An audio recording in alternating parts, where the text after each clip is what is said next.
Photographer ला देखा थे बाबा photo हमारे बेटे है तुम्हारे भी फोटो बना का है बेटी जो हां देश ये मोदी बोलते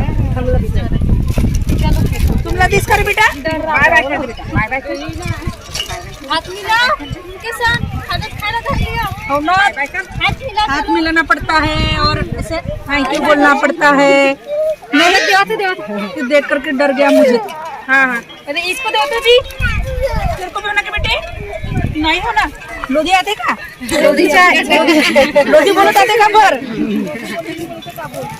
खड़े रहो ना तुम्हारे हेगा तो घर ना अरे एक बेटी है उधर में देखो ना क्या लोधी बोले बोलती है कि हिंदी हिंदी आती कौन सी क्लास में बेटा आंगनवाड़ी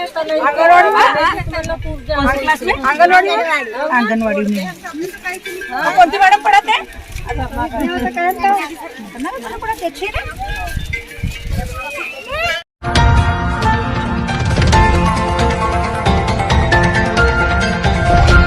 इस वक्त मैं गोंदिया जिले के सालेकसा तहसील अंतर्गत आदिवासी क्षेत्र नक्सलग्रस्त क्षेत्र पांडरी में अभी जो है शासन प्रशासन का जो है रोजगार हमी योजना का काम शुरू किया गया है। आप देख सकते हो सैकड़ों महिला जो है यहाँ पे रोजगार हमी योजना का काम कर रहे हैं। आप देख सकते हो महिला रहने के बावजूद भी कुदल है मट्टी निकाल रही है। मट्टी निकालने के बाद काम कर रहे हैं और कुछ यहाँ पे पढ़े लिखे महिला भी है, उनसे जानने का प्रयास करेंगे। क्या नाम जी आपका और कितने पढ़े आप?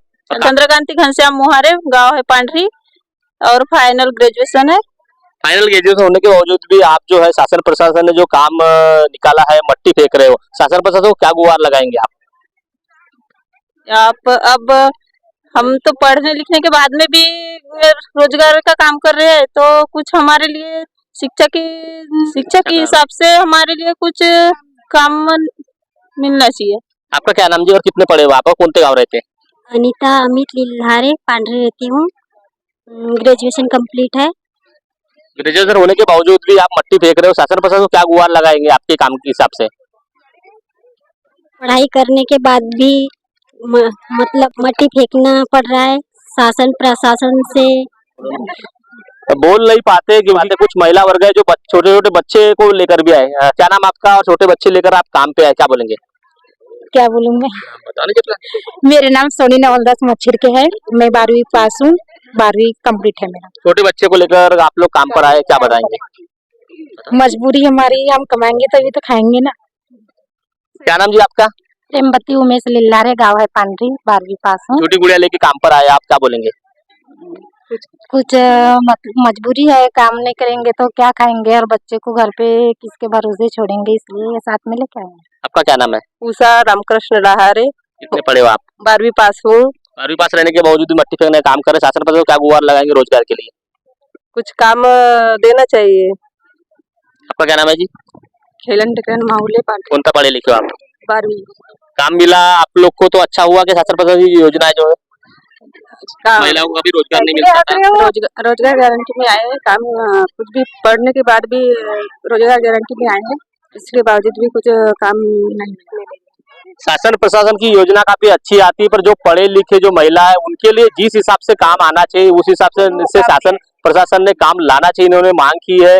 महिला वर्ग काफी है जो पढ़े लिखे कम है वो मट्टी फेंक रहे चल जाएगा, पर जो ग्रेजुएशन पास है 12वीं पास है जिन्होंने शिक्षा का लाभ लिया है, अच्छी शिक्षा ली है, उनको मट्टी फेंकने का ही काम मिलेगा तो उनका उधर निर्भर कैसे होगा? ये सबसे बड़ा एक सवाल खड़ा है। इन्होंने गुहार लगाई कि शासन प्रशासन जो अच्छे पढ़े लिखे हैं उनके लिए कोई तो भी नया एक रोजगार लाए ताकि उनकी पढ़ाई जितनी की उसके हिसाब से काम मिलना चाहिए। यहाँ पे जो रोजगार सेवक है उनसे भी जानने का प्रयास करेंगे कि कितनी महिला यहाँ पे काम कर रही है। उसी तरह जिला परिषद सदस्य है उनसे भी जानने का हम लोग प्रयास करेंगे। क्षेत्र की जिला परिषद सदस्य है, यहाँ पे विजिट किए, जो रोजगार हमी का काम हो रहे हैं और काफी महिला वर्ग है और महिला ही जिला परिषद सदस्य। क्या बोलेंगे आप? एक महिला हो और जिला परिषद सदस्य हो और इस क्षेत्र में रोजगार हमी योजना काम मिला महिला वर्ग को, इससे शासन प्रशासन को क्या बोलेंगे?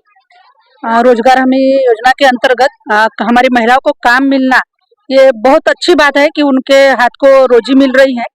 और जो महिलाएं घर से बाहर नहीं निकल रही थी रोजी के लिए, यानी कि उनकी खुद की आमदनी नहीं थी, वो लोग यहाँ पर काम करके अपने खुद के लिए एक थोड़ा बहुत की भी क्यों ना हो आर्थिक रूप से कुछ कमा सकेंगी। लेकिन यहाँ पर एक बात ऐसी है कि अगर हमारी महिलाएं पढ़ी लिखी है, चाहे वो ज्यादा ना हो, 12वीं ही क्यों ना हो, लेकिन उनके लिए करके खुद स्वयं रोजगार हो या अदर तरीके की किसी भी प्रकार की ट्रेनिंग दे करके हमने उनको रोजगार अलग तरीके के उपलब्ध करा करके दिए होते, तो हमारी पढ़ी लिखी लड़कियां जो यहाँ पर मट्टी फेंकने का काम कर रही है वो हमारे समाज के लिए ज्यादा उपयोगी साबित हुई रहती और अच्छे काम कर सकी रहती, कि हमारे समाज को और भी उनके हुनर देखने मिले रहते, उनमें कौन से गुण है वो दिखाई पड़े रहते, चाहे वो सिलाई कढ़ाई के हो, चाहे वो अदर तरीके से समझो किसी प्रकार का कोई बुनाई वाला हो मामला जो एकदम अलग वाला यूनिक वाला हो, या उनके लिए दुकानों के लिए अगर उनको पैसा मिला रहता कि नहीं भाई फाइनेंशियली हम आपको यहाँ सपोर्ट कर रहे हैं और आप एक मालिकाना हक, चाहे वो किसी फैक्ट्री में हो या किसी छोटे फुटकर दुकानदार जो बोलेंगे जैसे, तो अगर वो हम अवेलेबल करवा करके दे पाए रहते तो ज्यादा अच्छा हुआ रहता। ये मेरा खुद का सोच है, क्योंकि जनरली ज्यादातर अगर मैं बात करती हूँ तो मेरी महिलाओं के लिए और मेरे बच्चों के लिए मैं हमेशा ये सोचती हूँ कि वो पढ़ लिख करके जाए, अच्छी जगह में पहुंचे, गांव है अपना या उस जगह का नाम उसके नाम से जाना जाए। वैसे मेरी महिलाओं के लिए सोचती हूँ कि सिर्फ मट्टी का ही काम क्यों मिले, हमको अदर तरीके के काम भी मिले, जो हमारे पास में जो हुनर है उसको आगे लाने के काम हमको मिलने चाहिए। वो सारी चीजों के लिए मुझे लगता है कि गवर्नमेंट ने यहाँ काम करना चाहिए, न कि सिर्फ MREGS पे ही जोर दे करके हम रहे। अच्छी जानकारी दी काफी महिलाओं वगैरह के लिए जो काम मट्टी फेंक सकते हैं उनके लिए बराबर है, जो कुछ पढ़े लिखे महिला है उनके लिए जो रोजगार मिलना चाहिए, जिस तरह रोजगार मिलना चाहिए पढ़े लिखे होने के हिसाब से उस तरह भी शासन प्रशासन ने काम शुरू करना चाहिए। उसी तरह इस काम के ऊपर मेन भूमिका निभाने वाले होते हैं रोजगार सेवक, क्योंकि इनकी हाजिरी लगाना है, बिल निकालना है, उनका पेमेंट निकालना है, कितने महिला वर्ग आए, कितने मजदूर काम है उसकी हाजिरी करना है। तो हमारे साथ में उनसे भी जानने का प्रयास है। क्या नाम आपका और आप कौन सी पोस्ट पर कार्यरत हो? सर मैं घनश्याम मोहरे पांडवी से बोल रहा हूँ। इस काम का मैं अभी ये मनरेगा साइट का मैं अभी यहाँ पे मेट का काम करता हूँ। सर इसमें पहली बात तो ये है कि हम जो मेट का जो काम कर रहे हैं सर, यहाँ रोजी जो मिल रही है सर मनरेगा में, एक ऐसी पढ़ी लिखी लड़की होने के बावजूद भी उनको बरोबर पेमेंट नहीं मिल रहा है। 100-150 रुपए मिल रहा है, कोई मायना नहीं है सर। 100-200 के ऊपर मिलना चाहिए कम से कम।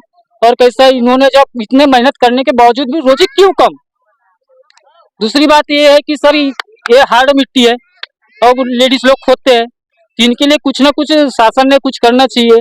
ऊपर से कैसा है कि मैं सम्माननीय हमारे छाया भाई जी से नम्र निवेदन करता हूं कि उन्होंने कम से कम इस बात को आगे बढ़ाए, इनको कम से कम लेडीज लोगों को प्रोत्साहन दे और ज्यादा से ज्यादा पेमेंट की सुविधा उपलब्ध कराए। आज कितने महिला वर्ग काम कर रहे हैं सर? आज यहाँ पे हमारे मास्टर है 240 का मास्टर है सर यहाँ पे, इसमें से 151 लेडीज लोग और जेंट्स लेके काम कर रहे हैं। तो रोजगार सेवक कहाँ गए आज नहीं है? रोजगार सर अभी साहब आए थे हमारे यहाँ से अपने जी साहब वगैरह, उनके साथ में सालिका सा गए। कौन है जी यहाँ पे? कोई जी अपना ये है सर भंडारकर सर। और कुछ समस्या है जैसे हाजिरी लगाने में, क्योंकि बीच में वो ऑनलाइन सर लगा रहा था, उसमें क्या परेशानी हो रही है? उसमें कैसा है कि कभी कभी नेट नहीं चलता, फिर कभी सिस्टम से कैसा 10 मीटर की दूरी अभी अवेलेबल की है, कहीं जाके हम मास्टर ओपन करते हैं उस समय में प्रॉब्लम होती रहती है सर। दूसरी बात ये है कि हम जो काम करवा रहे हैं तो उन्हें कोई साइड इफेक्ट नहीं है सर। शासन बताओ क्या गुहार लगाएंगे सर, समस्या दूर हो गई? इसका गुहार यही कर सकते हो सर कि कम से कम लेडीज लोगों को ज्यादा से ज्यादा पेमेंट मिलना चाहिए मनरेगा साइट में हाजिरी के लिए, ये मेरा उम्मीद है सर। नेट प्रॉब्लम तो सर कैसा है कि अब मोबाइल का स्कीम निकाल दिए सर, इसमें कोई कैसा है कि अब साइट अगर बंद हो गया तो हम सभी लोगों को छुट्टी दिला सकते हैं। इससे हमारा कोई एक, मैं प्रशासन से नम्र निवेदन करता हूँ कि कम से कम मोबाइल जो निकाले हैं वो अपने हिसाब से किए, पर हम भी अपने हिसाब से बोल सकते हैं, ऐसा हमारी उम्मीद है।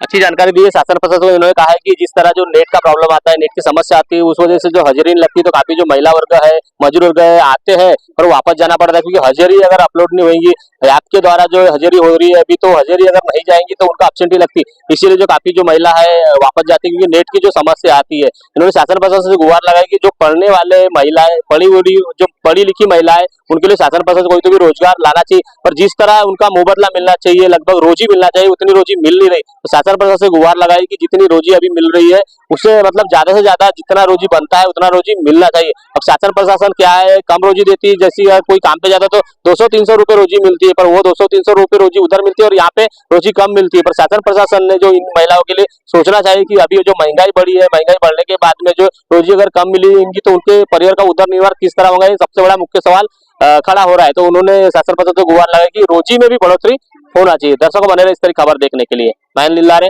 News media, सालेगस्सा, Gondia.